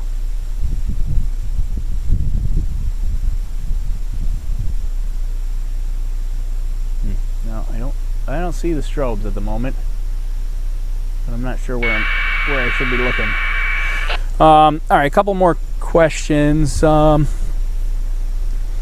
Let's see. Fly to Mark says, "Good job. Thanks, Fly to Marks. Is this production done with a program, or did you calculate it?" Yeah. So we use a program, also provided by HabHub, that does these flight or not HabHub. It is HabHub, but that's the. I don't remember. It's CUSF. Who remembers what CUSF stands for? It's like Cambridge University. Something. But anyways, that's what we use to come up with the flight path prediction. It's actually not that complicated. You could theoretically do it. So the Weather Service puts out they put out wind speeds and wind directions for altitudes like every 1,000 feet or something like that. They put out wind speed, and it goes all the way. It goes up pretty high. So the Weather Service puts those out already, and essentially all you're doing is you're taking the ascent rate, how long you're going to spend in each one of those 1,000-foot layers, and you're going to move your predicted, or you move your flight downrange by that speed and that wind direction for that 1,000 feet, and then you go up to the next 1,000 feet, and you move that speed in that direction, then the next 1,000 feet, and so it's not really that complicated. But they have a nice tool, so there's no sense in doing it manually, because they put together this nice tool here so that we can just do it pretty quickly. All right, let me see if I can get back to this map without my broadcast crashing. Ready? Okay, it didn't crash. Good. The dashboard will come up in a second. There it is. Okay, perfect. So there's where we are now, 20,500 feet. Jason said, "Feels odd to send hearts to another dude." Well, I appreciate it anyways, Jason. Let's see, what's the current altitude? Oh yeah, there you go. I pulled it back up again. 24,622 feet. That's where we're at now. I'm sorry for those people, metric people. Only have enough room to display the one, and my tool won't display metric. So, I don't know. We're in the U.S. That's what we use. It's silly, but that's what we use. We're down to 14 degrees on the temperature, so getting pretty chilly now. 17% humidity, 7.85 volts on the battery. GPS has got 10 satellites, which is great. That's fantastic. Crinch Akaiva says, what data do you gather? So we're gathering the same data that the National Weather Service gathers for their flights, which is essentially temperature, pressure, humidity, wind speed, and direction. Those are your big things for weather. It's taking those basic measurements, and then you can do all kinds of more complicated like indices and things like that from that data. But the basic data that you have to get is really just temperature, pressure, humidity, and then the wind speed and direction. So that's all the stuff that we're collecting. Exactly the same thing that the radiosondes, the National Weather Service, collect. Same exact thing. Just ours has some cameras on board, which the National Weather Service doesn't. So we have 3 cameras on board, one out each side, and then one that faces straight up at the balloon. National Weather Service doesn't have that. We got that though. No live video from the balloon. We have to actually recover it to get the video footage. That's why it's very important that it doesn't land in a tree so I can get it easily, because then it just makes it really difficult if it lands in a tree. Let's see. Oh, Fly to Mark says, "You're one smart dude. You need to join NASA." Well, thanks. I appreciate it. I would love to do that, but there's no NASA in my area up here in Rochester, New York. So we just pretend to be NASA in the meantime. Yeah. So we're gonna go for a few more minutes, and then I'm probably gonna wrap up a little bit early for a couple of reasons. One, I've been up all night and I have not gone to sleep tonight, and it'd be nice to take a little bit of a nap. I don't know if that's actually going to happen, but the more important reason is actually today is the first day of school for the kids coming to this high school, and teachers are going to start showing up at probably 6 o'clock in another 40 minutes here. So I don't really want to be here when all that chaos starts, so I'm going to head out of here. I wanted to head out by 5:30 to beat that first day of school rush here. Let's see. Tweedle TWD1 says, do you buy the surplus weather balloons off eBay? We are actually an official distributor of weather balloons. So we actually have our own stock of weather balloons, and you can buy them from us. We actually have an Amazon.com shop where you can buy weather balloons from us. But yeah, we are a weather balloon distributor ourselves, so we get them directly from the manufacturer. We get them hot off the presses, fresh weather balloons. They come right to us. We have a stock of them, and then you can buy weather balloons from us if you want to do a flight. So there we go. Let's see. Fly to Mark says sleep is overrated. What happens if it lands in water or in the lake? We have yet to land in water, which is good. I'm not sure which I would dislike more, tree landing or water landing. See, water landing would actually be relatively easy to recover, and most of the electronics would survive just fine. So the payload floats, so if it lands in water, it's not going to sink, it's going to float. The balloon floats, the string floats, the parachute floats, so everything floats. So nothing's going to sink, which is good. The electronics on the inside might get a little bit wet, and the question would be whether or not they survive. The cameras should survive. Our tracking system, which is actually kind of more important, not sure how well that would survive a water landing. We've not tested that, but it's pretty well insulated. Shouldn't be much water that gets in it, even if it splashes down pretty hard. It might get a little bit of water inside, but I think it would survive a little bit of water. The biggest thing that likely would not survive would be the micro payload that's on the outside that we use as our secondary tracking system. That would likely not survive because that's completely exposed electronics on the outside of the package, and if that lands in water, that's going to fry. So the micro payload would not survive, but it's really not that. It's not a huge deal because the micro payload is kind of intended to be a little bit disposable. I like not to dispose of it if we can help it. But it was the micro payload was originally designed and built to be a payload that we could fly by itself and launch on a balloon. No box, no cameras, just the micro payload. Launch it and just not recover it. Just launch it, let it go.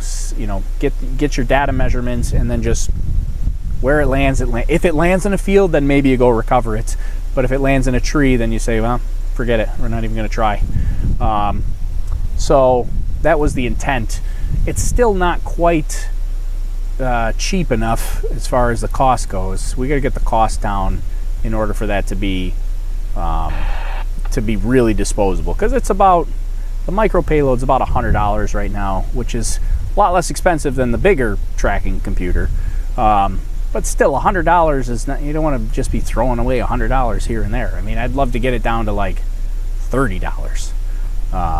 But that's pretty difficult to do so. So Alex says, should we look back at about 2 hours? Yeah, so the next broadcast, because I'm going to wrap this up here in about 5 or 6 minutes, but we'll do another broadcast for recovery, and we'll see how things went. And yeah, that should be, let me think about this. So landing should be somewhere around 7 to 7:30 Eastern time. So probably more like, yeah, hour and a half to 2 hours.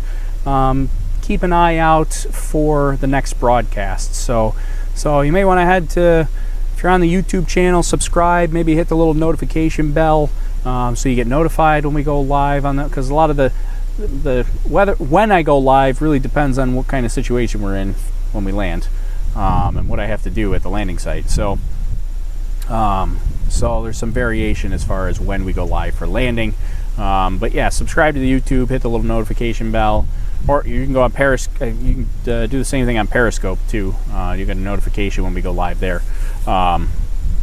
So yeah, but we'll have another broadcast for recovery when this lands, which will be, it should land in about 2 hours.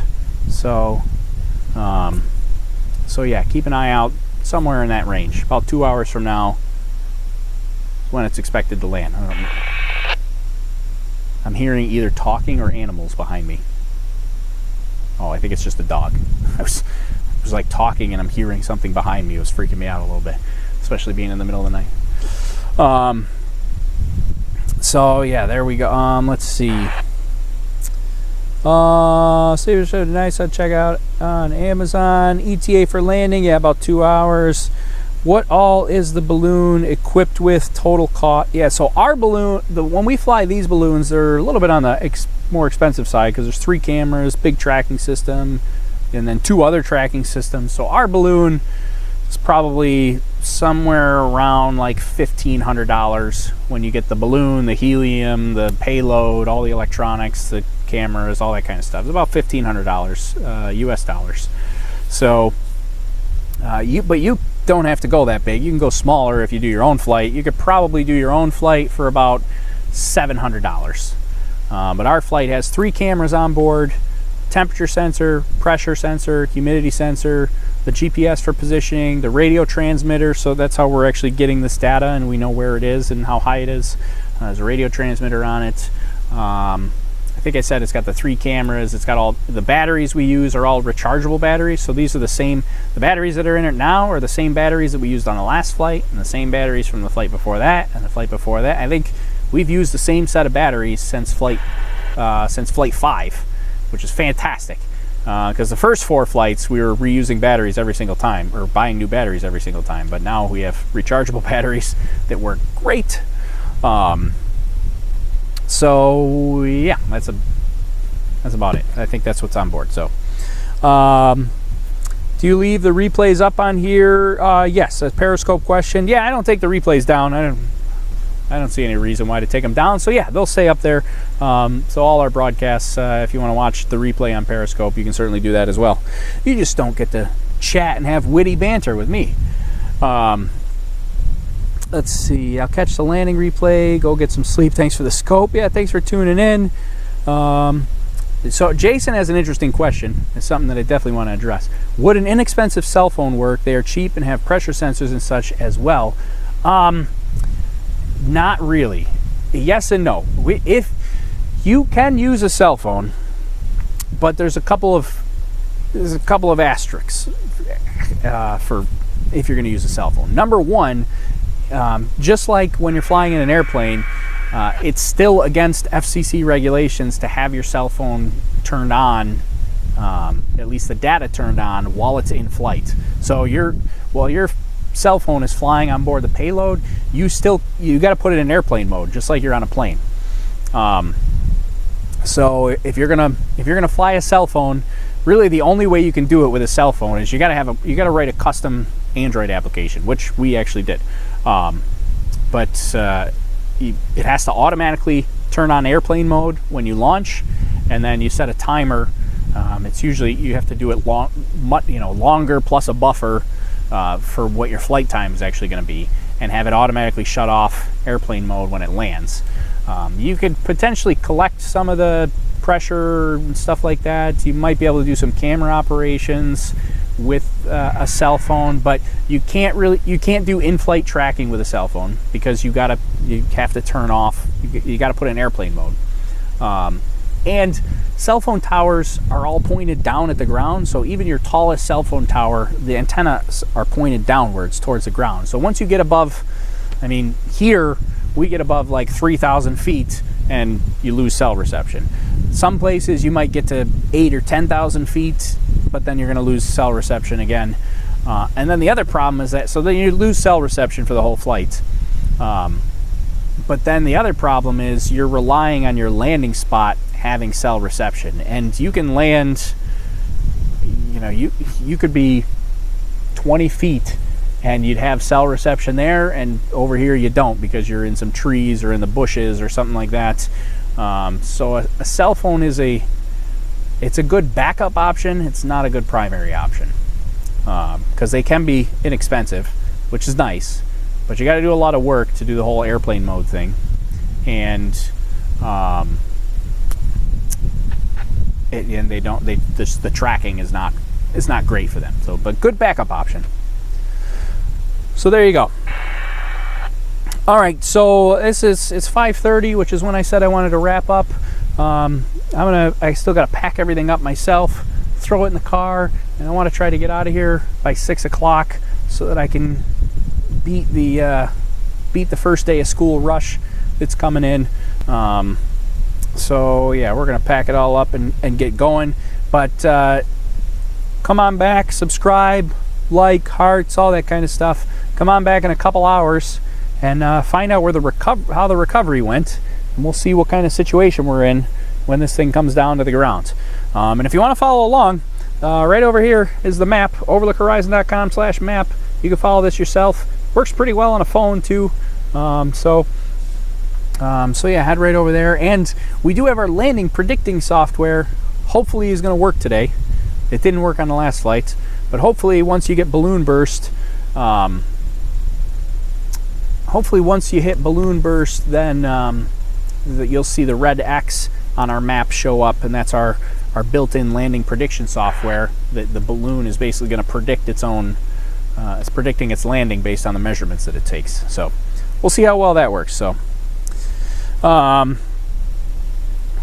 yeah, negative 21 degrees Fahrenheit, no cell phones withstanding that temp. Yeah, you'd have to, if you did a cell phone, you'd have to put it in like a styrofoam box. So so I don't have it up on this display, but we've have on our videos that we put up after the flights, we usually show it on the display. But inside our styrofoam cooler actually stays pretty warm. So it can be, I think on the Space Lobster flight 15, it was like negative 50 degrees Fahrenheit on the outside of the box, and inside it was still like 60 degrees. Positive, plus 60 degrees Fahrenheit, which was crazy. I don't know how that happened. It usually doesn't stay that warm, but it stayed pretty warm on the last flight. So there we go. You know what? Here's the other question that I didn't even think about. I don't think oh, you know what? I can already tell you that I don't think the landing predictor is going to work, because it's not. I just realized that the landing predictor is supposed to automatically tweet updates throughout the flight. It's not automatically tweeting updates, so it's not working. Oh man, I should have checked. If I would have checked that right at liftoff, I could have made sure it was working. But let me just, while I'm standing here, I'll see if I can. Ah man, I'm so bummed about that. I love when that landing predictor works, but now it's not going to work because it's going to be missing the first 40,000 feet worth of data.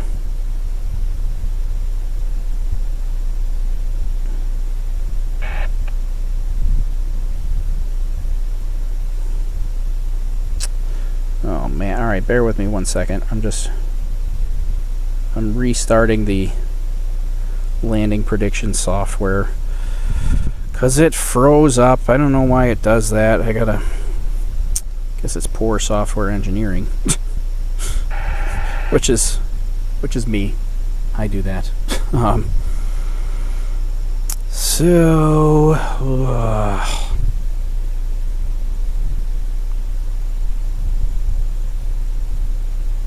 Let's see, we gotta go.